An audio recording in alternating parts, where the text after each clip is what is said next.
Hey guys, thanks for listening to Kinda Dating, the comedy dating podcast where influential guests and I break down the dating world and try to figure out why the do we all have commitment issues. Today's topic is trauma and emotional inheritance. Let's do this.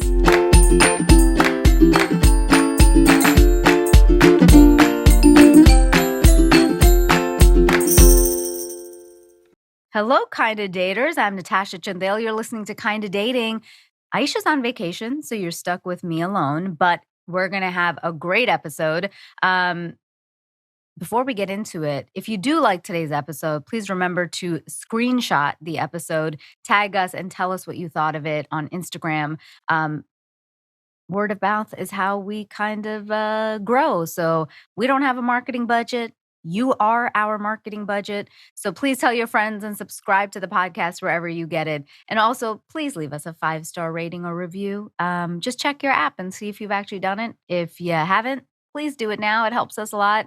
And follow us on social media. We're at Kinda Dating across the board, especially on Instagram and TikTok now. And Aisha is at Aisha Says Dance.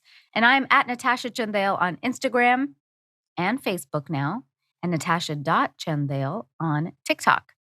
All right, guys. So we all have a past, and oftentimes it haunts us. I mean, ever sat at a first date and suddenly found yourself or your date spilling your entire family's history? All to say, that's why you don't trust people who wear Crocs. You or they might be carrying some generational trauma that needs a little love and care. And we have the perfect person to help you spot it and transform it. So without further ado, I have a psychoanalyst and author of the book Emotional Inheritance. Guys, welcome Galit Atlas. Hi, Thank Galit. you How so are you? much. I love this introduction, and I'm so I'm so honored to be here with you, Natasha. Oh my gosh, Thank we're you. so excited to have you. You're so great. You have such great work. We have to ask you though, this is our first question we ask every single guest, which is single or in a relationship? In a relationship. Oh, for how long? I'm in I'm the last time when you asked me, the last time I dated was 30 years ago. So, Oh, you look like um, you're like 31, so yeah, thank you very much you're for a that. child I was bride. in my 20s in my late 20s actually, back What? then. So, yeah, I was like, man, yeah, she's a my child late bride. 20s. That's amazing. Congrats. Wow, Yeah. you have made it work for a very long period of time. I made it work. My history is a little complicated, but I made it work for a little bit, and then I didn't make it work, and then I make it work again. But that still left dating out of my, you know, Yeah. yeah, But I think that's such an honest story, right? I mean, it's hard for people to even imagine like 30 years with one person and never have any glitch. So hmm it right. makes sense. Um, so you talk about emotional inheritance in your book, and I'm just curious why you decided to kind of delve into that area of therapy and in this work. I'm a psychoanalyst for more than 20 years now. And I think one of the things I noticed in my practice is that when I sit with a patient, I usually sit not only with them, but with their parents and grandparents and sometimes great great parents. And so I think that was a feeling that I had about asking people about their history, about discussing what happened to you, but also understanding that what happened to your ancestors impacts who you are. That's so interesting that you said that. Like, I am a big proponent of therapy. I've been going to therapy forever. I wanted it even when I was younger and I wasn't allowed to go. I think it's Mm. the greatest thing on earth. And uh, it's interesting because I never thought about it from your perspective of a therapist that, like, yeah, you guys are listening, not just to, you're not learning just about us, you're learning about our entire family. So it's like they are in the room with you. Um, that's Yeah. so interesting. I never thought of it that way. Yeah, I think they're in the room with us, and we know that who you are, our patient, is very much shaped by who your parents are, but also by what happened to your parents and their trauma, and especially uh, the the unconscious communication around trauma, right? So it's about what they told you about their trauma, but also about what they didn't. Do you find that people are actually, like, honest about their experiences with their parents or one of the things, I'm always curious about because, being, an Indian woman and, in our culture, people don't often go to therapists Mm. and, um, people are kind of, they feel shameful, there's a shame aspect of it, and so I wonder, do people ever kind of gloss over their family trauma or make it not seem because they don't wanna talk shit about their families? You mean in therapy? Yeah.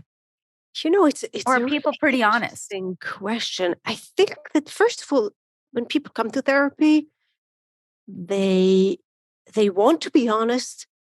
That doesn't mean that they are honest, Yeah. but it means that they, at least that's their intention, is to be honest, right? And if they're not honest, it's not because they try to hide things. And in emotional inheritance, I call it secrets you keep from yourself, or Mm. the secrets we keep from ourselves. What does that mean? It means that sometimes we don't want to know. Sometimes knowing might cause us anxiety, confusion, pain. Sometimes knowing something that we find out about our family, or even identifying, right? Feeling bad for your mother who went through something, is something that shakens you because you don't want to identify with her. You're angry at her, let's say. And I think for some people, one of the things that I heard from people who read the book, actually, not necessarily my patients, is that the hesitation to think about their emotional inheritance is because they want to tell themselves that they could completely disconnect from the parents. And whatever happened to the parents happened to them. It did not impact me. Right. And I think that's where the conflict is, about knowing. And that's where we sometimes keep secrets from ourselves, when we actually say, I don't want to know. I don't care. Right. That's so fascinating. I, uh, definitely have been in that place before. Having I used to have a very rough relationship with my dad, and so then learning about his trauma, it obviously made me empathize with him when I found out, but you also almost don't wanna find out because 'cause you're like, "Well, I don't wanna Mhm. justify his bullshit behavior. He was still a dick," you know? And that's Um, exactly right. That's exactly right. And I think it's justified in a sense that this is knowing your parents' trauma is not a way to justify their behavior. It is, and it must be, and right. This is this tension that we explore in therapy too, right? What does it mean? Because sometimes the question is, so whose fault is it? If it's not your father's fault, so maybe it is your fault. Who's bad, right, and who's good? And so I think that you're right. It is very confusing to realize that your parents are victims as well, and you can be a victim too. And that doesn't mean that it justifies anything, right? Being a dick or being abusive or being, and it doesn't mean that you have to forgive them. But I think that there is something about the way that they lived or what happened to them that impacted you in many, many ways. And it's about knowing yourself. It's not necessarily about forgiving them. I love that. And can you just describe for our kinda daters who are tuning in, like, what exactly is this emotional inheritance that we're talking about? And is it the same as saying trauma? And not necessarily. Emotional inheritance is the idea that emotions, memories, feelings, and especially traumatic experiences are transmitted from one generation to the next, and in some ways held in our minds and our bodies as our own. So, so you see, the book is really about the link between our parents and grandparents' history and especially, again, traumatic history and our own emotional struggles. So we find that some of our struggles, not all of our struggles, but some things that we deal with because something happened in the previous generations to somebody, right? And I think the book is filled with examples about all kind of traumas that happen to our grandparents or to our parents that even without knowing it impacts us. In the book I call it the ghosts of the unsaid and the unspeakable, right? Those ghosts, those things that happen and they don't have no form, they have no words, they don't necessarily are so visible, but we feel them, we sense them. Oh, yeah. As you're saying it, I can, like, just think of a couple, so our listeners can maybe try to identify some also. But, uh, on my dad's side, my family never had girls. So they were all boys, Mm. for for like a couple generations. And then I was the first girl. Oh, But wow. so there was a lot of like attention on me and like, overprotectiveness of me. And I didn't understand like, why are you guys so psycho? Like about me, But then I realized that my grandma had 2 daughters and they both died when they were babies. So they hadn't had girls, nobody knew how to deal with a girl, and then that kind of trickled down. So that's and then separately, my dad used to be like psychotically overprotective of me Mm. and psychotically. Like, I mean, it was Wow. like wasn't allowed to do anything, I was very rebellious because of it. But it Mhm. was later that I found out he had had some trauma as a kid and had his boundaries violated, which is why he was so protective. Mm. I wasn't allowed to sleep over at anybody's house. I had to like he had to pick me up from everywhere. And as a teenager, that's like Yeah. the worst thing ever, is being known to have this dad that uh will monitor everybody because of you. So I lost a lot of friends and stuff because of it. Um, but also my mom on her side, uh, she grew up very poor, which I didn't know. Mm. So growing up, we weren't allowed to throw a grain of rice, because she'd always say, you don't know, you don't know the value of this grain of rice kind of thing. And then I found out my grandfather was like poor, poor, poor. Wow. And I was like, "Oh, I didn't know that." But now I see all Yeah. of those things that I mentioned being carried through me. Those are excellent, excellent examples, and I'll tell you why. In some ways, right in the book, I deal with different kind of inheritance, and I think what you're saying really is if you are the only girl, or if there were girls who died, right? What happened when there's a new girl? And the feeling around something can happen to her, right? And you might not even know that that happened, right? In many of the cases that I discussed, my patients whom I tell their stories, they don't know that something happened. They just know that they have, let's say, a mother who is very, very, very anxious around her girl, but not around her boys. Mhm. And then we understand that something about that is because of the history. Now, the case with boundary violation, and again, I'm not sure if that's what you're talking about, but I'm going to talk about a little bit about sexual abuse. Okay, let's Yes, say yes. that this is the situation. Mhm. Okay, the chapter that I have in the book about sexual abuse talks about a very specific way of transmission of sexual abuse from generation to generation. And you're talking about something that you pick up on your father's behavior, right? In Mhm. his behavior, like he's afraid that something might happen to you. He doesn't want you. Maybe I'm imagining this, right? Maybe he doesn't let you sleep over at people's Yeah, yeah. houses He because had like didn't trust anybody besides my mom, my brother, me, and him. That's it. Nobody right, else is like in the inner circle. and you didn't know why, or you No. did. No, You no, we didn't didn't know know why. why. I mean, we You just didn't thought he know was why. crazy. Yeah, Like, yeah. you're a controlling psycho. Yeah, because that's what happens to you, right? Yeah. With trauma. Trauma makes you really frightened. And in cases of sexual abuse, what's interesting and in some ways unique about those cases is sexual abuse is one of the things that parents don't run to share with their children. So we usually do not actually know about our parents or grandparents' sexual abuse, history Mhm. of sexual abuse. But what we feel is, and in some cases, this it's a very unique story that I tell about this case of sexual abuse of a girl who was told that she was sexually abused, Mm. but in fact, it was her grandmother who was sexually abused. So the transmission in that sense, which is not so unusual, Mm. is is it's almost as if the next generation feels as if they were sexually abused.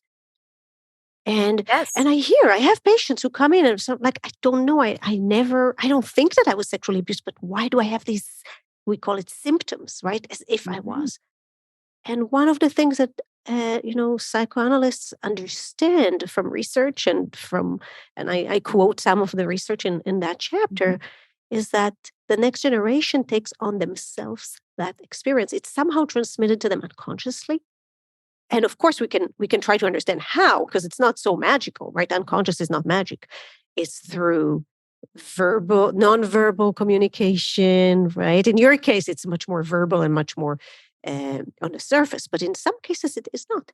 It's just something about the body language, about these small things that seems like they're not related, that are communicated, Mhm. that create a feeling of violation, of fear of whoever that was who abused the men or women, or right, and held in the mind of the next generation.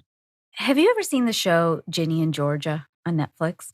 No, Okay, I think you tell have me to about it. watch it because it's literally a show about emotional inheritance and, like, generational trauma. So in Ginny and Georgia, Ginny is the 16-year-old girl, Georgia is this, like, beautiful, cool mom, but has, like, these very dark secrets.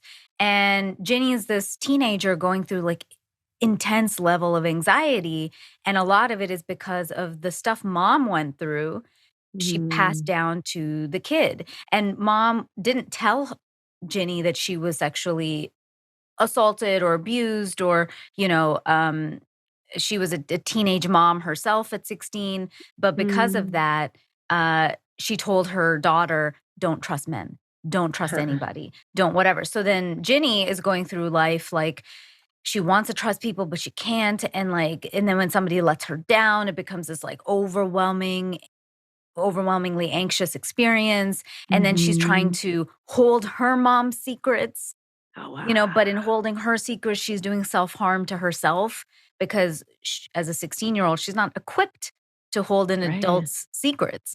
Um, so it is true that, like, so much of what our families tell us, I mean, anything, right? I think the big thing also is about money. People are Yeah. always, like, told, some concept of money, um, money makes you bad, money makes you evil, I don't care for Dirty, right? money. Yeah, yeah, Yeah. or whichever one it is. Yeah, a lot of Um, hypocrisy around money, right? Around money and sex. These yes, two topics that people are very hypocritical about. And I think there are double messages there. Because when you said that the mother tells the daughter, I haven't watched that, but be careful, you can't trust men.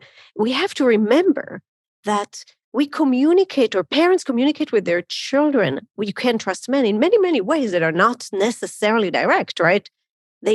Some mothers, let's say, do not tell their daughters you have to be careful, but they communicate the same message, which is actually more confusing, because then if I ask you, did your mom ever tell you to be careful, that men are dangerous?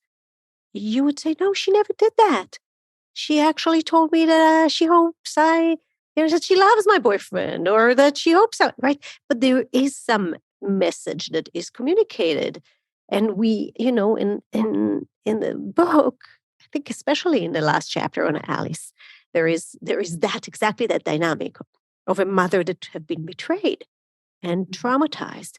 And I trace how she communicates with Alice, her daughter, her fear and her anxiety, and warns her, but never explicitly, that the only person she should trust is herself, that she should never have a relationship because it's too dangerous.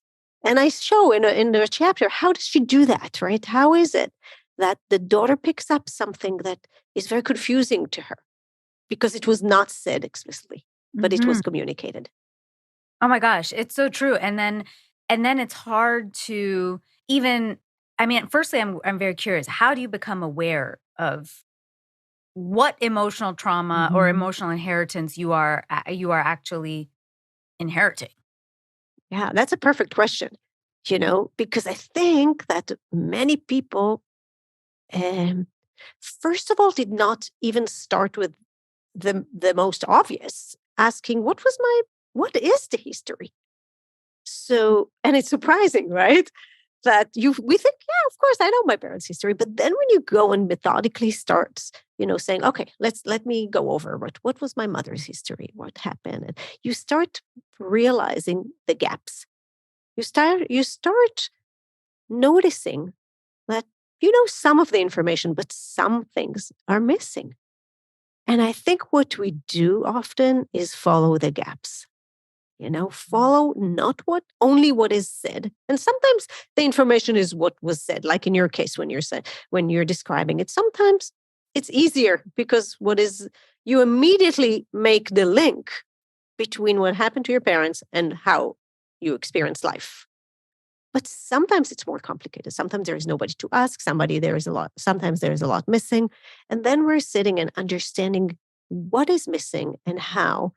And if there is anybody to ask, what I hear from people is that some people have book clubs with emotional inheritance, which is a really interesting idea. I didn't think of it myself, I have to say, but some people told me that that's what their family did, and I thought, wow, that's a really special family, right? To Yeah, sit and that's read super about interesting. emotional inheritance and then Very open talk. family. Yeah, very. Oh, it's the opposite of what we're talking about, right?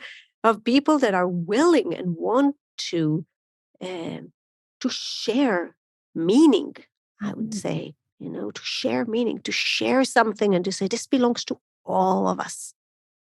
Should people try to identify or look back at sort of those recurring messages that they've been told by their families about anything in their life? Is that sort of a clue to figuring out, hey, maybe I need to delve deeper to figure out where this is coming from? Yes, I think that's a really, really exactly because what we're looking for in therapy and outside of therapy as well are patterns, Mm. right? Anything that repeats itself in us or in our parents or the people who raised us. What is it that we heard again and again and again, right? Or what is it that occurs in our life again and again and again, right? That's another thing we look at. I mean, some of what we analyze in therapy is our own patterns. I notice that I do the same thing, even if, right, we're talking about dating, even if my date is different, I still do the same thing. So that's a clue that it's something about me that I need to dig deeper there and say, okay, what is it about me that makes me do the same thing again and again? Yeah, definitely. And that's some of those triggers that we have to be like very aware of. The listeners know that I was in a very abusive relationship once, like many years ago, and it left me very, very reactive.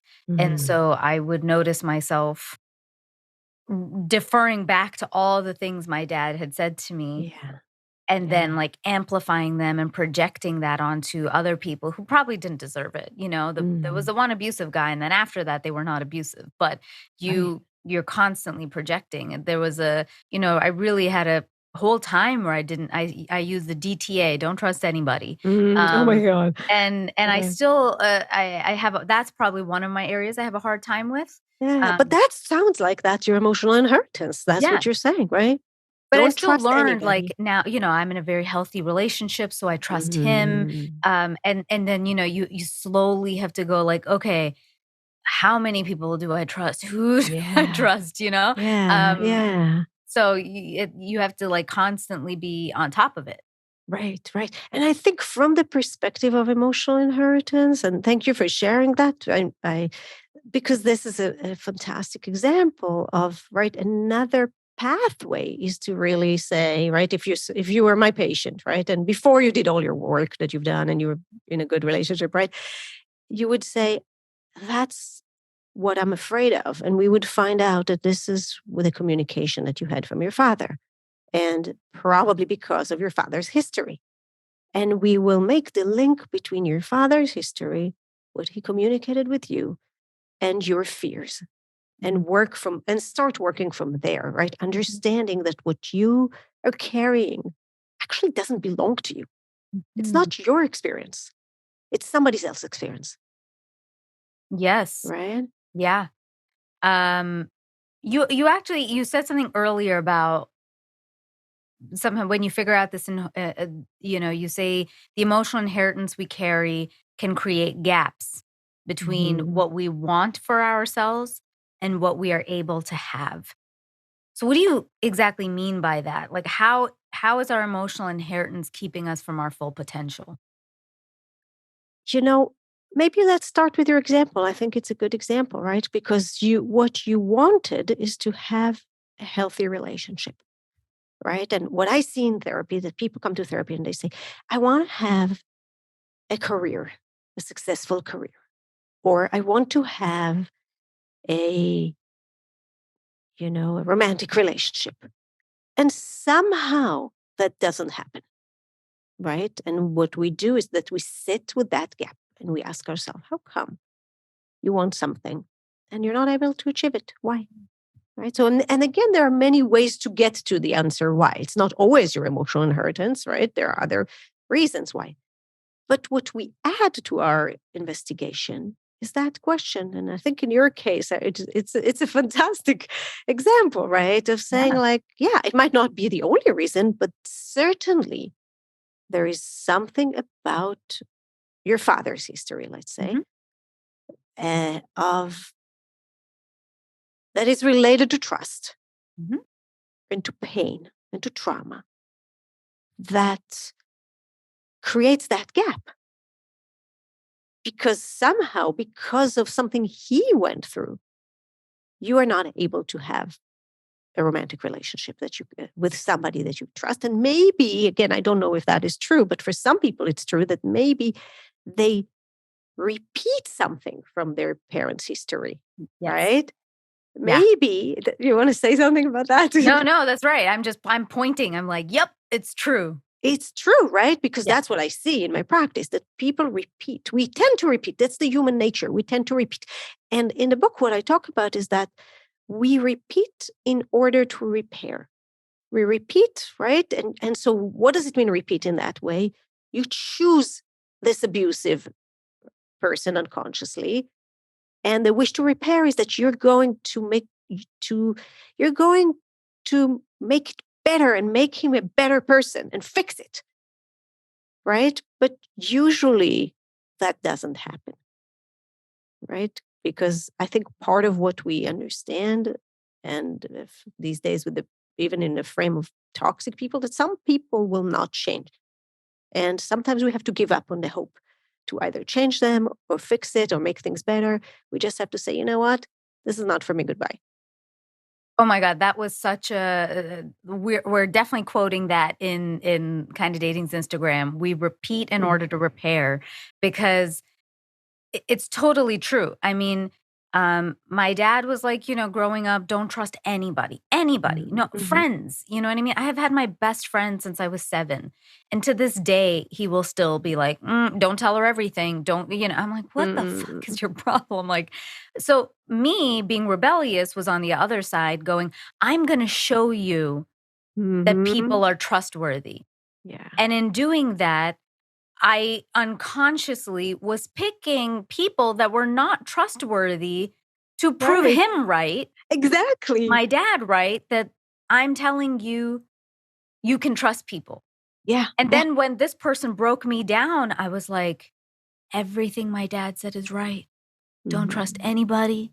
Yeah, The guys are dicks. People suck. Like I went the other way, and then yeah, that was where, finally, like a couple years after I went into therapy and I worked all of that out. But it took me a long time to still make better choices of like, I don't have to prove anything to anymore. I don't have to prove right. that like don't trust anybody or trust everybody. But It's that's the thing, right? You're talking about the splitting between don't trust anybody and trust everybody, right? And this is the splitting like that in therapy. If you said it, I would say, okay, let's stop. Let's look at that. Let's look at that. Where does that come from? What are we talking about here when you're saying,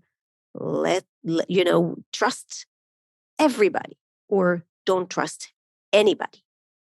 Right? Is there anything that is in the middle? And I think that that was your work. It sounds like that was your emotional work to find, right? To find oh, the middle. definitely. Definitely, definitely.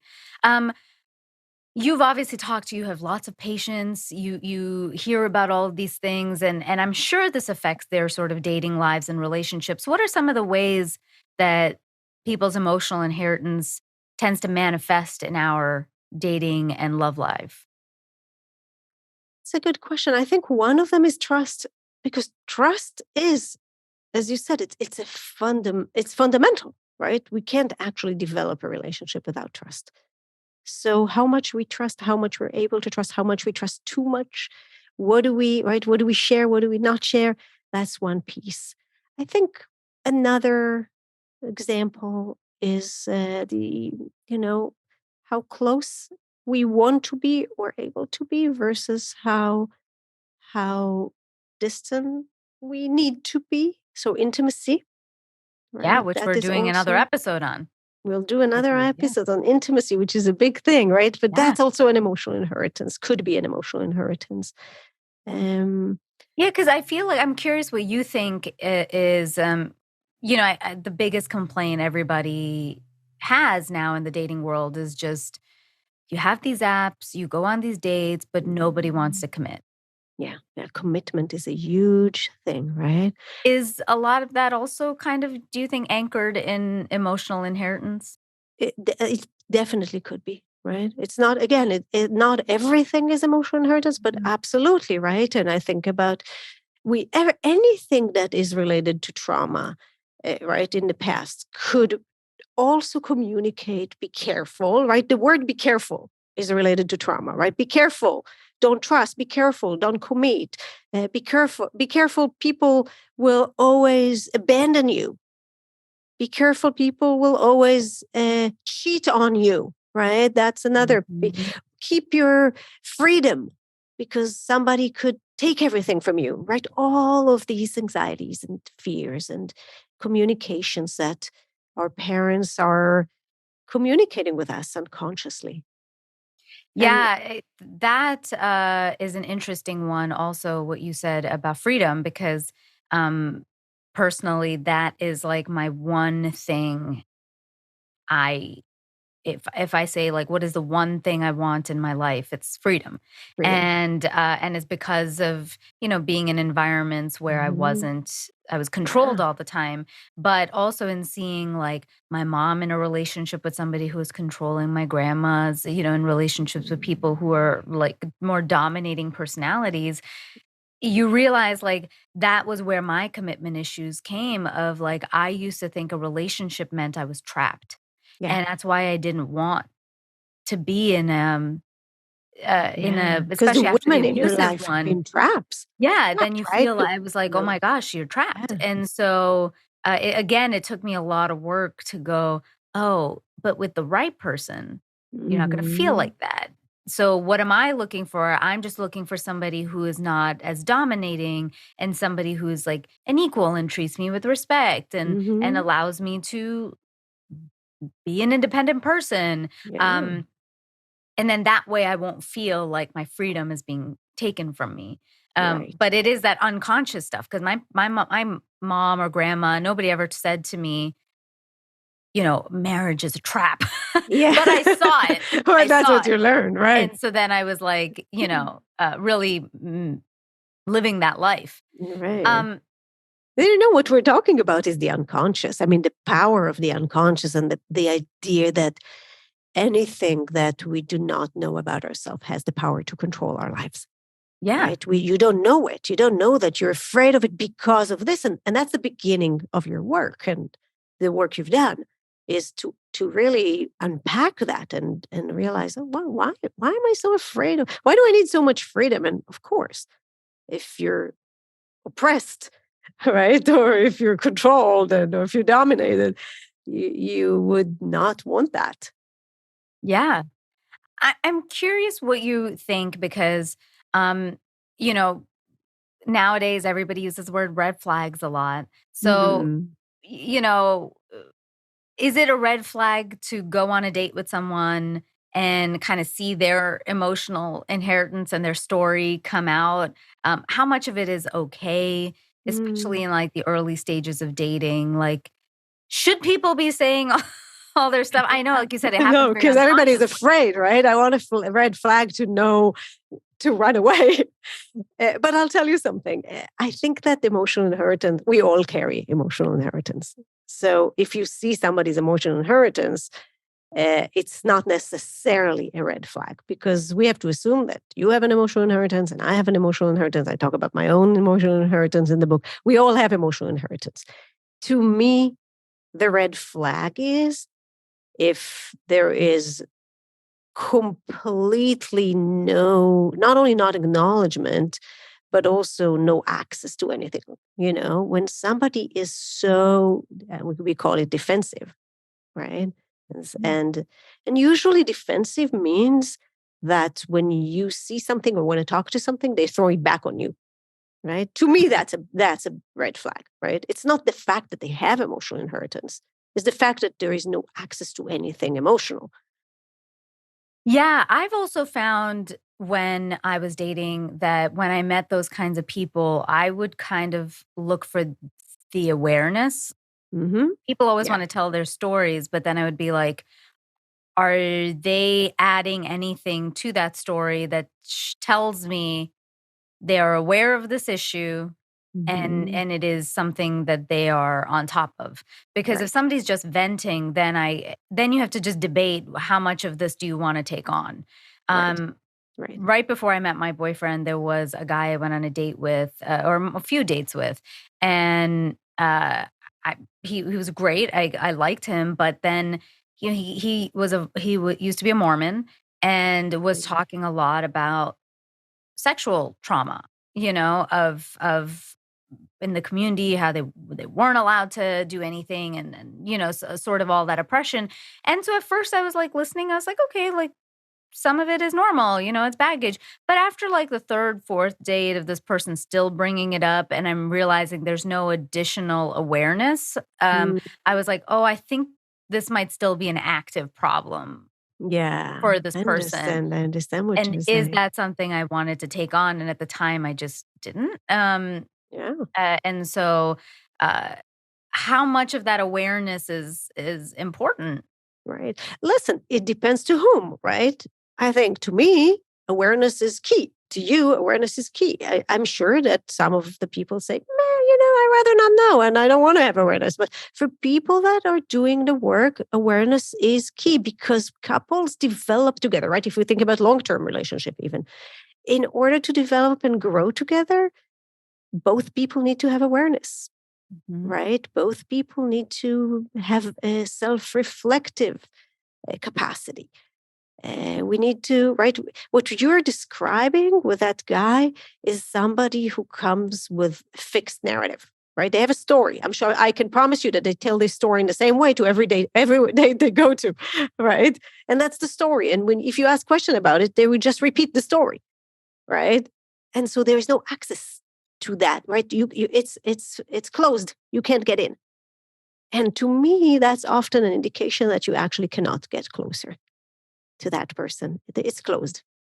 That's a really good way to put it, that there's no access to it because they're just telling a fixed story. Yeah. It's true. There are a lot of people who do that. This is Important question, because obviously more emotional inheritance comes from our family history, but every family has a history. So Right. we've And we've all every been family has a trauma, right? exactly, and we've all Yeah. been through some shit, and we all have secrets. So, Yeah. like, does that mean we're all screwed? No, it means we're all human. Right? That's what it means. It means we're all human. And that's why, to me, even talking about emotional inheritance is not a scary thing. I mean, we have it. This is what we are. It's like we have limitations. We can get sick. We die. Right? We're not perfect. And we all have issues and we all have carry something from our past and from our history, our parents' history. And that's what we sit with and that's what we process. And this is right. Yeah, definitely. Do you think that this area, or have you found this area of emotional inheritance, does it overlap with our attachment styles? Have you noticed Mm, the way people, a good uh, question. are kind of dealing with their emotional inheritance Mm, affects because I could see it not making people so more yeah. insecure sometimes or more Mhm. avoidant as a result of Uh-huh, uh-huh. these things. It's interesting. A big part of my perspective and what I talk about is attachment theory, but actually nobody ever asked me about connecting them. And I think the answer has to be yes, right? Because attachment style is about how we are raised and how our parents were, right?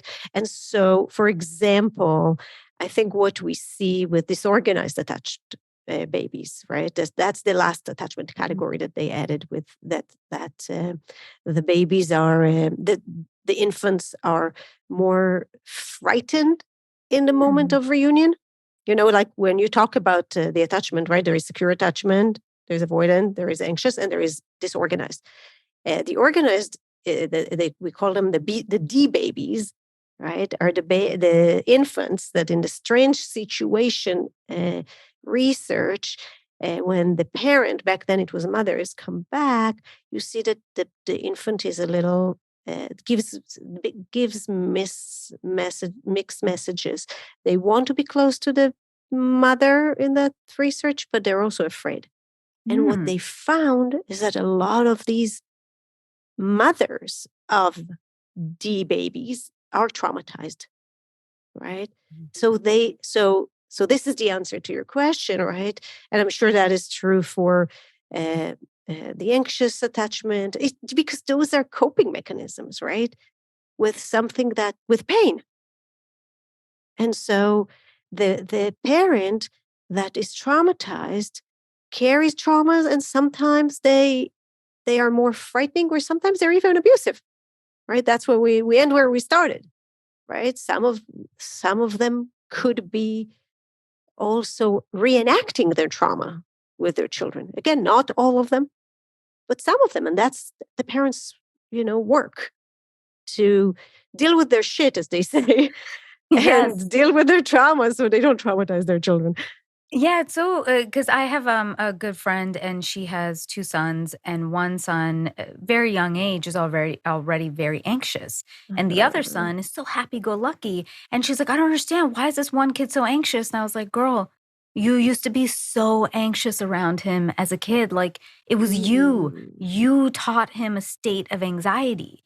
And then, COVID happened and his poor kid's anxiety went a thousandfold because mom's right. anxiety went up a thousandfold. So this kid doesn't understand why he is truly like at 7 years old, like anxious all the time. Right. And then this new kid, but in that meantime, now she's done a bunch of work. She's in a happy state. Mhm. She has a second kid, and second kid is like happy go lucky, and she's totally cool. And she's like, I don't understand, why is this kid so happy and that one was Yeah. so stressed? And I was like, you. You're the only constant in Right. these But kids' and lives. also we have to remember that it's never too late to do the work, and Of it's never course. too late for these kids even, right? To become less anxious. I mean, during COVID, the kids' anxiety, and still even now, right? Children's anxiety is really in a place that we have never seen before. And I think it's because we were all anxious, right? We were afraid and we were worried and we were trapped, as you said before. And we were like each family with their own dynamic. And that was very, very horrible for everybody, for parents and children.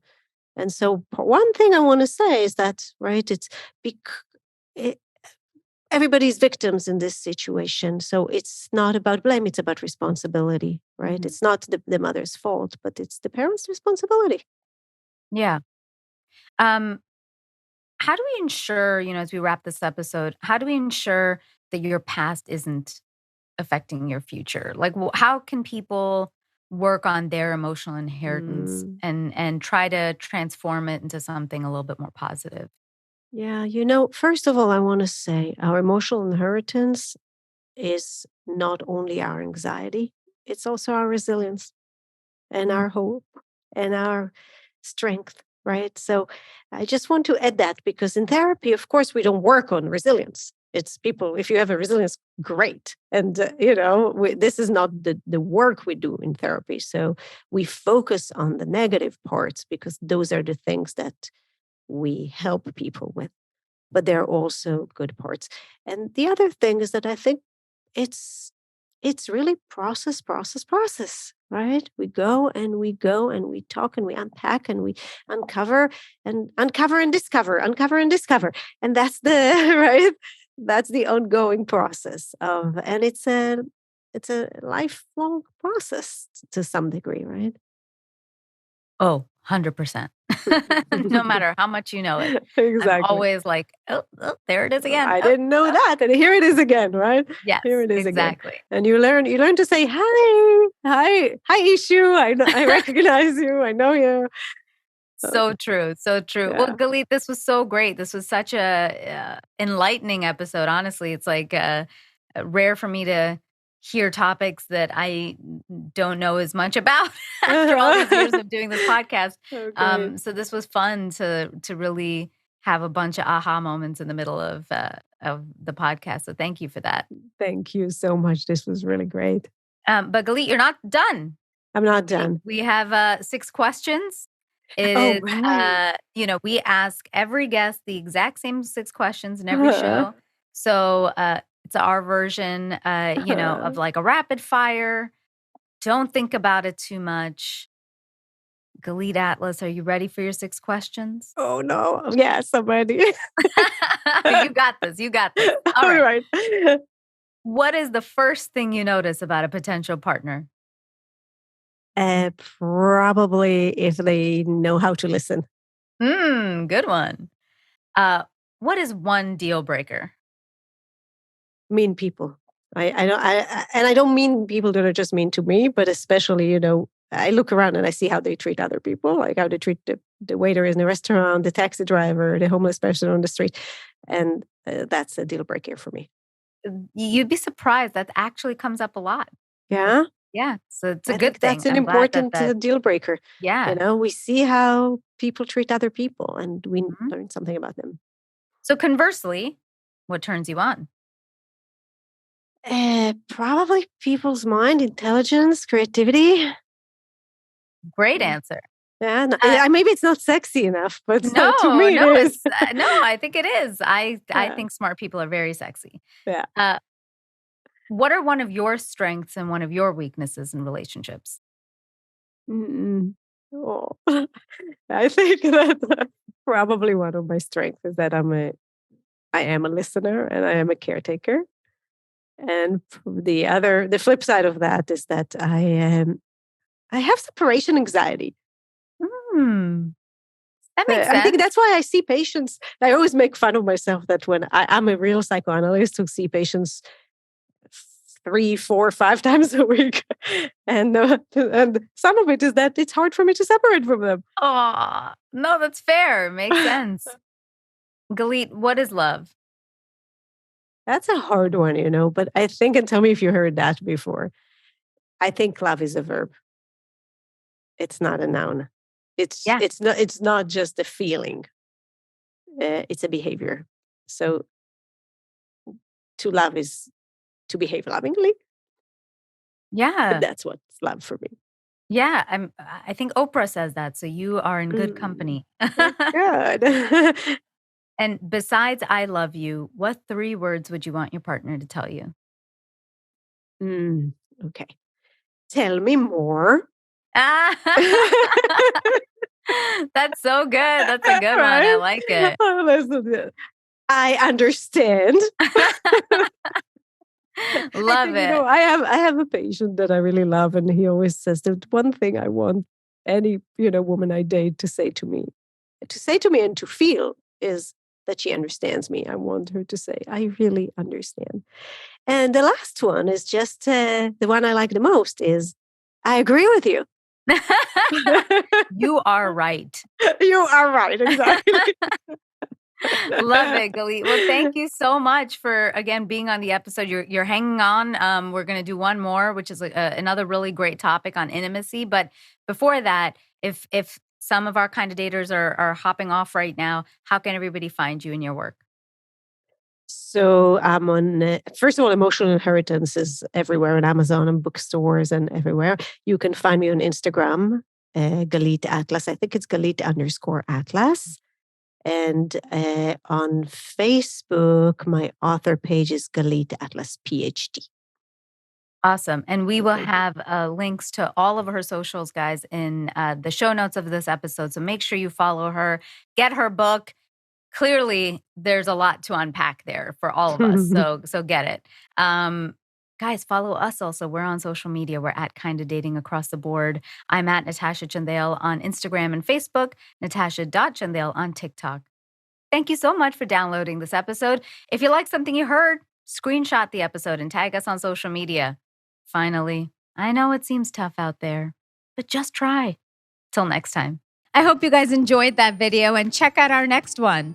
Thank you so much for watching, and please subscribe to this channel for more amazing dating, love, and relationship advice from me and so many expert guests. Follow us on socials. We're at Kinda Dating across the board. I'm Natasha Chandale, so you can find me too if you like. And join our newsletter on www.kindadating.com for lots of exclusives. See you soon.